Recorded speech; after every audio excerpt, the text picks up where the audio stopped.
Oh, that's disgusting. Yeah, no left in your Jesus Christ. This is why there's a thing called hazard pay. Here, fishy, fishy, fishy.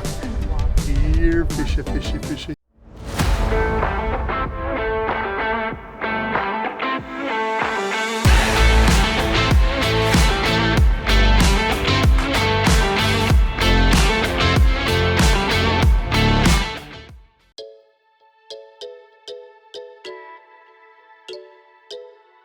Following the highway south past Miami towards the very tip of the Florida Peninsula is where you'll hit the Overseas Highway, stretching 113 miles over 42 bridges connecting the chain of islands that head out towards the Caribbean. Known as the Florida Keys, this destination is for those of you looking to get away from it all. It's a tropical paradise that's the closest you'll get to the Bahamas out near your passport, and is the premier island destination here in the U.S. Between the tropical beaches, beautiful wildlife, world-class fishing, snorkeling and diving, amazing restaurants and bars, what more could you ask for? So here we are on Marathon Key of a beautiful week, whether it be out on the kayaks, out on the boat fishing, tickling for lobster and the actual coral that we have right out here in front of the resort. And with everything being right here, what a great value. Not only can I get to the fishing, so I get the lobster in, or just going out in the morning for that morning fish. Let me tell you, Keys Cove, Marathon Key, this is the place to be. When you're down here in the Keys, seafood is the one thing that will definitely be on the menu. And what better way to enjoy some local delicacies than to go get something fresh for yourself? After meeting up with my buddies John and Dale, it was decided we go out and catch some lobsters. The owner of Castaways decided to, because he's an ex-Navy guy, he used to spearfish and all that stuff, and they went down and had a lionfish catch, and you can spearfish them. There's no limit. And then what happened? They're really, really good eating too. Right. I don't know if you guys have hogfish before, but hogfish is one of the best eating fish out there, and a lionfish is almost compatible to a hogfish, and you just cut the spines because off. once the lionfish gets to an adult age or big age, there's nothing that can get it, because they show groupers hitting it, and then they get stuck in the mouth and all that good stuff. But the spines are what's venomous, and they're very evasive. So what happens is other fish try to eat them, and of course that same situation happens. And it's terrible. So right now there's a all out. You see a lionfish, you can harvest it. Yeah. But they're really, really, really Kill it good. and grill it. Yeah, there's parrotfish that are all habited by the docks and stuff right here that you can catch and fish off the docks. But parrotfish are protected species, so we got to make sure we put them back and keep them safe. But that's real common throughout here. They're real colorful fish, real pretty. It's something that tourists really enjoy. I got this one over here. Did you put this lobster trap down here, Dale? Yeah. Down in here, we'll go and take a quick look. Hopefully we'll get on some lobster. John, what are we doing today? I guess we're hunting some lobsters down here, but what's the difference between the lobster down here and the lobster up north? Cold water lobster, well, the big difference is one have pinchers, and the ones down here are spiny lobsters where they don't have pinchers. So, and the color, and sometimes the size and variations and things like that. Typically the joke down here is we call them bugs. Call them Florida bugs. Florida bugs. Yeah, and that's what we're hunting today. We're hunting some bugs, and hopefully we'll get in these crevices over here and some of these rock creations and stuff, and see if we can find some tentacles and tickle them out. Wait a minute. We're gonna tickle them out. Absolutely. We're gonna take a stick, tickle them in the behind, and get them out of their hole, and then get them in a net and get them in the oven. That's our plan. Just had to clarify that with the people back at home what we're actually doing. I'm not gonna actually tickle John. No, no tickling. No. Let me know that. We're definitely lobster tickling. Yeah. So that's great. Yeah. So and they just have a tail, right? So they scoop kind of fast, right? Like if you tickle them out. Absolutely. So if you don't have the net in the proper spot, they'll kind of snap away, and that's how they move in quickness. Like a scallop. Almost like a scallop. Yeah. It'll pop absolutely. Out. Absolutely. So you kind of hunt their tentacles. That's basically what you'll see is just the tentacles sticking out of the rock formations or out of the holes and the crevices in the bottom of the. And that's how they fish. They fish with their antenna. They see what's out there. Yeah, they're crustaceans, so they eat stuff off the bottom and whatever's left over from fish and their baits and things like that. So about conservation here and stuff like that, does that affect anything down here? Have you the hot water down here, does that affect any of the reef or the coral or? Absolutely, it sure does. So, you know, when we have the hotter summers and the hotter waters, it takes away from the reef, it takes away from the lobster, it takes away, you know, but it also brings other fish and species in too that we don't normally have when we don't have the hotter waters. Right. So it has a way of varying back and Right. forth. So the grocery store changes. Absolutely. Maybe saying Yeah, it's a different thing on the menu. Absolutely. And that's what chefs cook too. I mean, it's what you get. You know, sometimes you go out and I want to get this on a dish, and you pull out something else out of the water. So you're gonna cook it different. You know, you're an opportunistic like eater. You know, that's what we are. Like we're really omnivores. Like when it comes to it, like we're supposed to eat anything. You know, so and I heard this deliciousness about this lobster, and I'm like, I'm really excited because I'm from the home of lobster. You know, the northern lobster. Yeah, the Maine. So, and I spend now all this time in the Caribbean eating Caribbean lobster, and I want to know. Yeah, we're about to find out. Let's go get them. Let's try it out. Let's do this. Let's do it. It's gonna happen. We got tickle sticks out here with lobsters with my buddy John today. I'll jump in.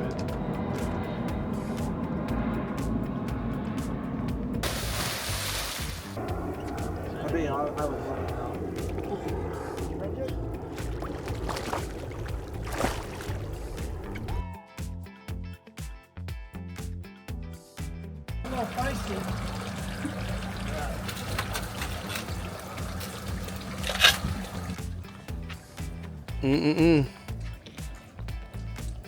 Hey, what's in the bag? What we're doing now is we're gonna process some of these guys. I don't know if you ever seen that movie, like, what was it again? The predator. Predator. Yeah. We got a biter. But Dale taught us how to process these things. So what we're gonna do is first we're gonna kill it first. And then we're gonna run that knife back and make sure we got it all. He does that first, rolls them over. There's different ways you can do this, and we'll go over that too. And then what he likes to do is cut all around that on one side and all around on the other side. And go deep so you get all that meat. You don't want to lose any of that precious meat. And then you should be able to twist, pull that out. Got a little jalopy right there.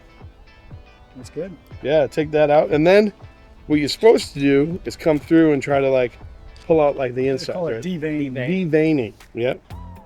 So we're gonna take that in there. He says stick it all the way in and then try to pull that out. And what we did it actually is we push it out the other side. So whatever way you get it, where you're gonna go out and devein it, there it is right there. Yeah. You don't just take that vein out, and that's just like the canal. And that's almost like the filet mignon of the lobster. So after you devein it, you can eat it. It's really good. Yeah. Right. You want to taste it? Want to take a bite? And look at how much meat you get here too. So that's what he's talking about. And if you're harvesting lobster, you want to make sure you get the full amount. Yeah. You want to make sure you get the most from the species, because we're blessed to have this guy come in and nurture us today. So, well, when cooking these, you trim this part up a little bit. You flip it on this side. You cut it down the middle. You're going to display it above the shell, and then you put all your nice ingredients on that, and then you go ahead and you put them in an oven or into a grill for 400, and last about 10 to 15 minutes. And with all the ingredients and your rub and all that other stuff in there, it turns out to be a spectacular dinner. absolutely. Yeah. After processing the lobsters, we're headed back to our place, and it's time to start cooking these bad boys. We also made some steak and potatoes to go with the lobster, and what a wonderful treat to have down here at Keys Cove with my new friends, Susan, John, and Dale. I tell you, it doesn't get much better than this. The next day, we're hitting the road and heading out to Key Largo to go fishing with C&C Aqua Adventures.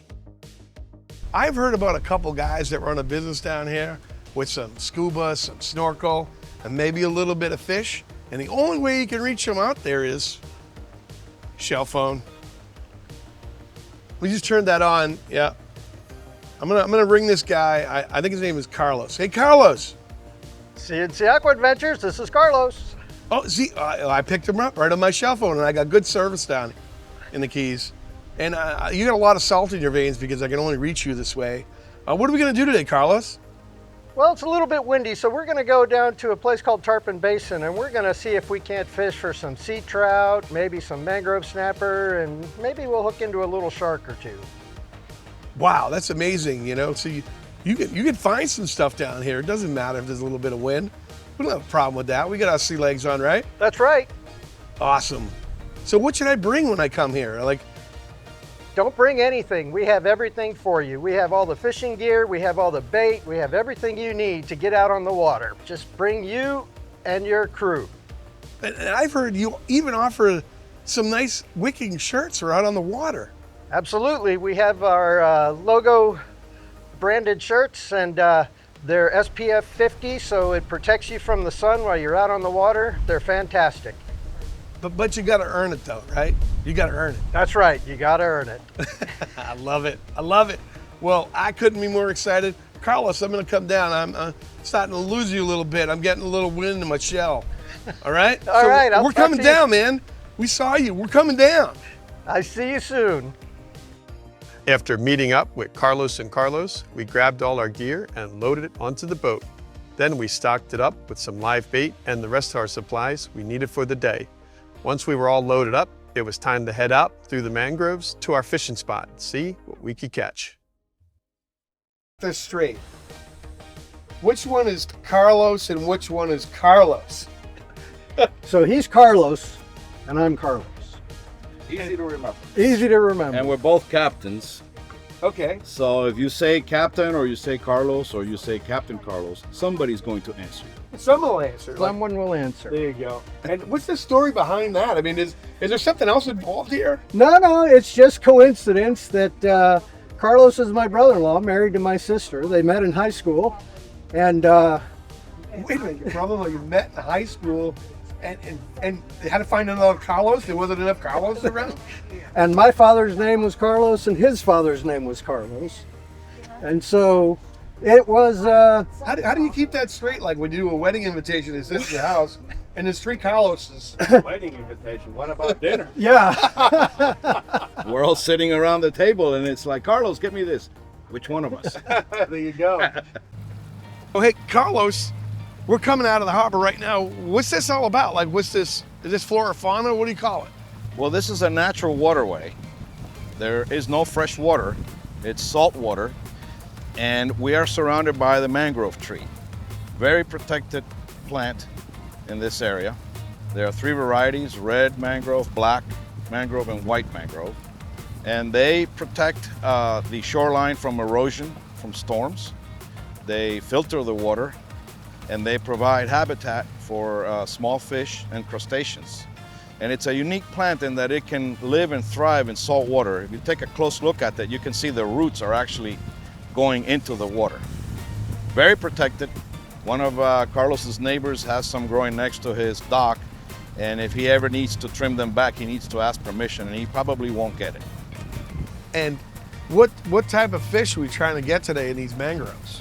This is a very delicate ecosystem, and everything is intertwined. Okay, so the young crustaceans and fish live here. Eventually, they move out to the reef. So everything is interconnected. Helps filter the water so that the reef is able to thrive in clear water out in the open ocean 3, 4, 5 miles out. What Carlos and I are going to target today, and it's a tough day. You know, the winds are howling, so we're going to stay back in the bay, and we're going to target species that's kind of shallow water, 5, 6 feet. We're going to look for some sea trout. There's also some ladyfish in that area. We have caught a relative of the hammerhead shark that's called a shovel-nosed shark or a bonnethead shark. So that's what we're going after today. We're in the crossing right now, a man-made waterway that has quite an interesting history. A man named Murray Adams was inspired by the Panama Canal and decided he wanted to do something similar. And so it took him quite a few years, but he got the funding and he cut the island of Key Largo in half by creating this waterway. He bought 50 acres of land here, and then he had an individual come in and dig out what is now prehistoric coral. And what they did was they left the two ends capped and they dug out the whole center, and it's quite deep in places, up to 25 feet, which is pretty unusual in this area. They started this job in 1958 and they finished it in 1961. So imagine the amount of effort it took to make this back then. After it was all done, a few years later, Murray Adams said that he felt it was a great accomplishment. It wasn't the Panama Canal, but it was something, and no one would ever remember him. But actually, this is called the Murray D. Adams Waterway. Locally, most people call it the Cut or Adams Cut.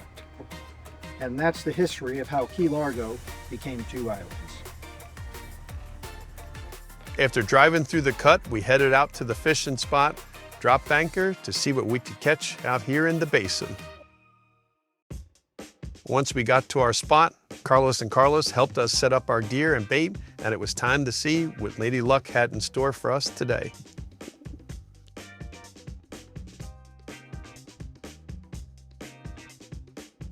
First cast. I told you, third cast. Hit that net.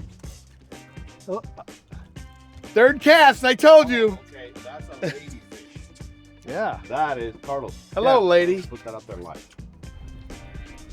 Carlos, I don't know if you saw it, but when I first cast this out, No. a frigate came and No way. grabbed it and tried to take it. Going out to the open ocean either. No, You're right about the shrimp too. You know, being the right bait to have is a big deal too. Yeah. Let's see what we got here. Yep, we got one. Another lady Keys Cove. fish. You show it to the camera? Yes, of course. It's called a ladyfish. Oh, yep, we got a hit here. See that? He's Yeah. going in. They're related to the tarpon. These size, Oh, fish on. excellent bait. That's a trout. No, another ladyfish. Another ladyfish. We've been here 5 seconds. Look at that. And that's why you bring them in quick. You have that net ready. So you bring them in quick. it's a bigger one. And pop it to the side. Okay. And keep the rod tip low. But pick up your speed a little bit. This is where we get to watch our customers. Come on. Pop it to the left and reel. A little faster. So you're just trying to mimic the type Exactly. of, like that. Where Yeah, there you're you like go. You got him. And then this You got him. is Or does he have you? that. Oh no, we got him. There it is. Yeah, so You're mimicking. right, I got him. Mayfish. There you go.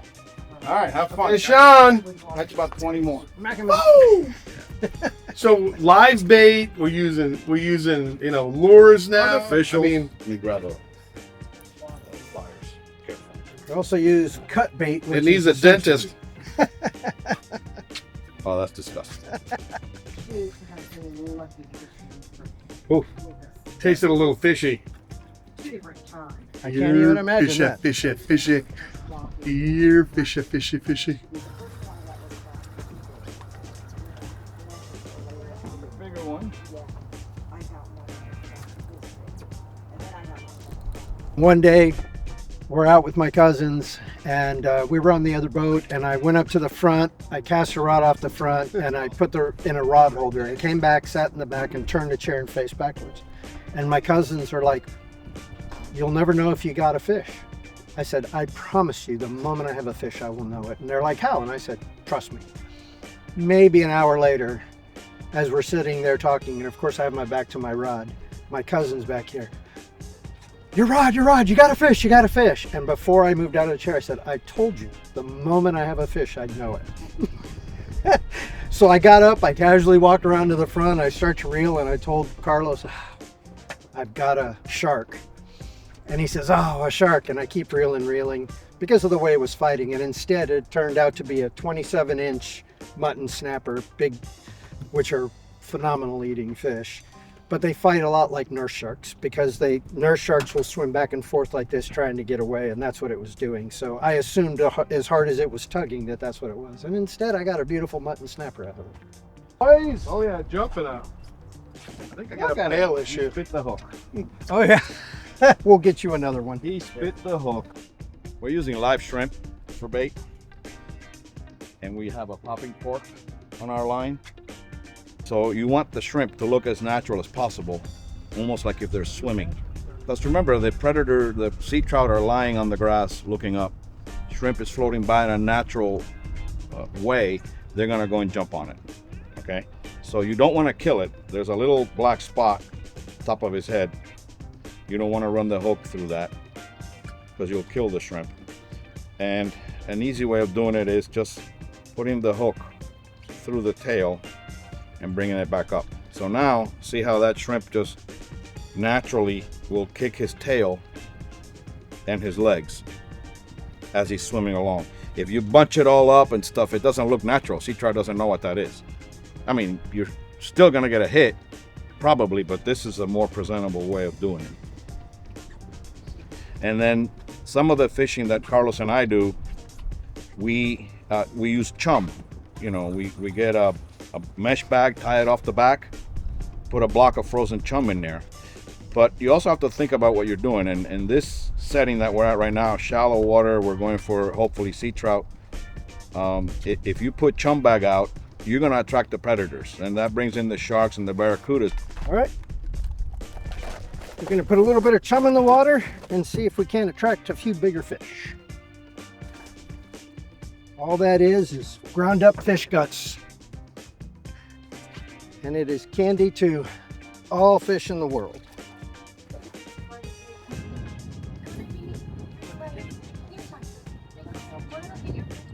Fish on!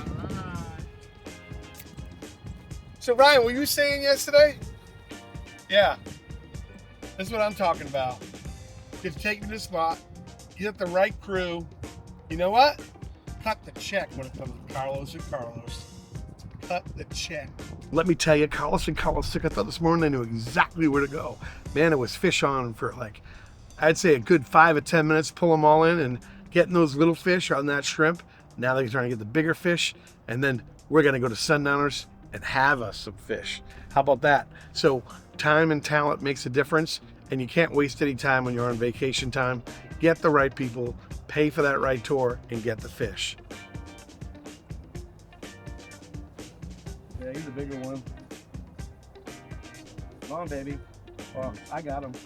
I got him. Oh, he jumped off.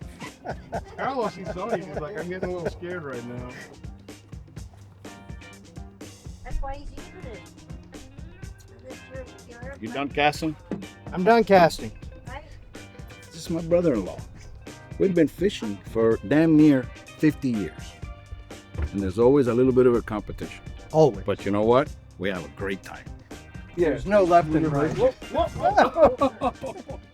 Jesus, Brian, you would be the one to go over. Grab the rod. It was about the fish. I was like, I don't care. I don't want to lose the fish. All right, you get hurt? No. Not like him. So, this is why there's a thing called hazard pay. When a little fish take you down, you might be 200 pounds, but that fish, it's fighting for its life. As you can see, I almost fell off, and while we didn't catch it on camera, Carlos had just said they never had someone go overboard. Well, I guess there's a first time for everything. And while the ladyfish were still hitting, we had no luck catching the bigger fish, but still had an amazing time either way. Looks like we got our quota today, and now we're gonna go and actually eat some really good fish over at Sundowners. I've heard it's absolutely amazing, and again, locally sourced and fresh.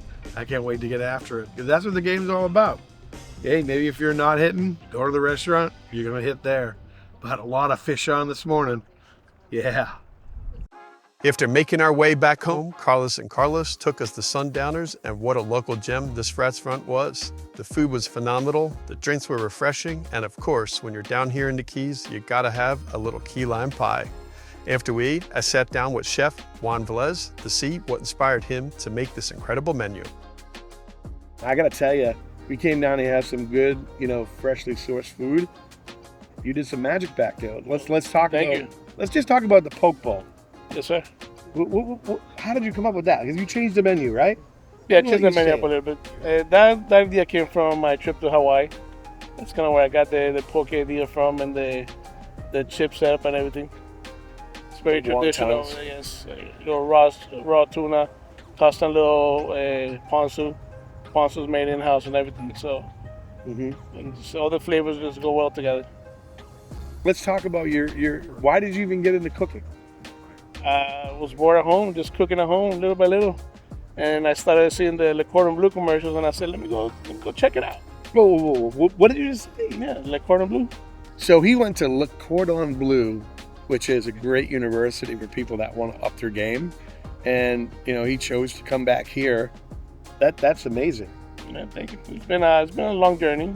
Been working down in the Keys since 2012. Made my way through the different restaurants down here. You travel a lot. On the little bit of time that I get off, I get to travel. Yeah. So during what months are like a downtime for you? Downtime here will be anything from August to November. Kids are back in school, it goes back down. Summer and spring break and on, it's the busy season. And let's talk about diversity of menu. When we look at your menu and the diversity, how do you come up with these ideas? We heard once that you went to Hawaii. What island did you go to? Wait, down here? No, the big one was in Key Largo. In Hawaii. When you went to Hawaii, I went to Big Island. Okay. Kona.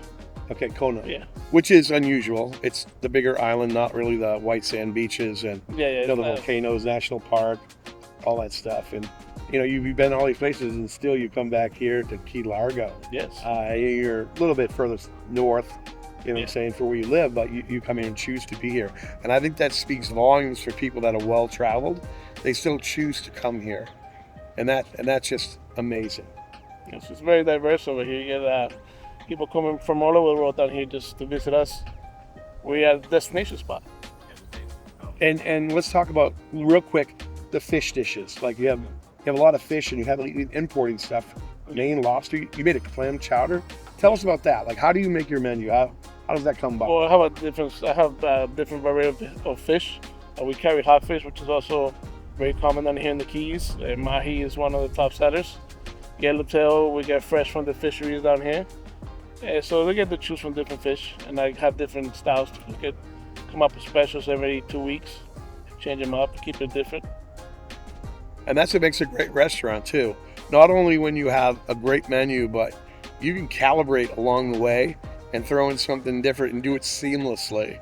That's what makes a good chef. You drop a bunch of ingredients, he'll pick it up, and he'll make something that's just totally amazing. So that speaks to that as well.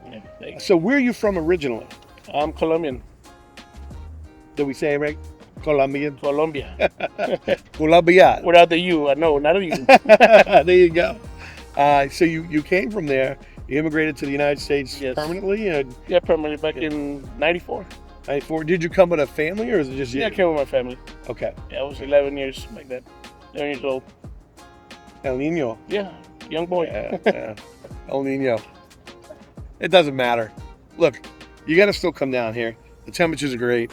The bar drinks are gone, and the key lime pie is awesome. And thank you so much for your time. And definitely come down to Sundowners. Sundowners, come check us out. We'll be happy to feed you guys.